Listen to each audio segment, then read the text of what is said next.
খুব তাড়াতাড়ি ঘুম থেকে উঠে পড়েছি সকালে এবং নামাজ আদায় করব, যার জন্য আর কি প্রস্তুতি নিচ্ছি। আমার নামাজ পড়তে অনেক ভালো লাগে, নামাজ পড়লে অনেক প্রশান্তি মেলে, যার জন্য আর কি নামাজটা পড়া। এবং নামাজ শেষ করে কোরআন তিলাওয়াত করলাম। আমার কোরআন তিলাওয়াত করতেও খুব ভালো লাগে। কোরআন তিলাওয়াত করলে মন পরিষ্কার থাকে। কোরআন তিলাওয়াত করার পরে আমি বাইরে বের হয়ে গেলাম হাঁটতে এবং তাড়াতাড়ি করে গেটটা লাগিয়ে দিলাম। লাগিয়ে দেওয়ার পরে আমি আর কি হাঁটতে শুরু করলাম। আমার তো হাঁটতে খুব ভালো লাগে, আমার ঘুম থেকে উঠে হাঁটতে খুব ভালো লাগে, যার জন্য আর কি হাঁটতে বের হলাম।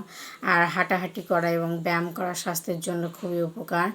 আর এই রাস্তাটা অনেক ভালো লাগে। আর এখানে আর কি ফুল গাছ দেখছিলাম, যার জন্য আর কি একটু ফুল গাছগুলো ভিডিও করে নিচ্ছিলাম।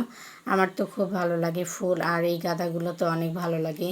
শীতে গাঁদা ফুল দেখা যায়, কিন্তু গ্রীষ্মেও যে গরমের সময় আর কি গাঁদা ফুল দেখা যায় তা ভাবাই মুশকিল, যার জন্য আর কি দেখে খুব ভালো লাগো, তাই ভিডিও করে নিলাম। আর এই রাস্তাটা অনেক ভালো লাগছিল।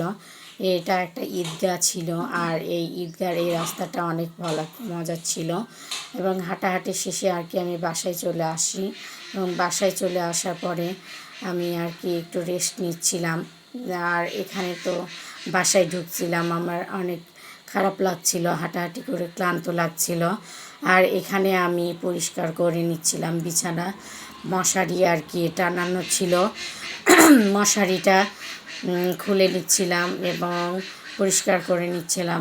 আমার বিছানা পরিষ্কার করা প্রায় কমপ্লিট। এখানে আর কি বালিশগুলো ঠিক করে নিচ্ছিলাম, বালিশের কাভারগুলো খুলে যাচ্ছিলো, যার জন্য আর কি বালিশের কাভারগুলো আর কি ঠিক করে নিচ্ছিলাম। এবং খুব ক্লান্ত লাগছিল, তাই আর কি একটু পানি খেয়ে নিলাম।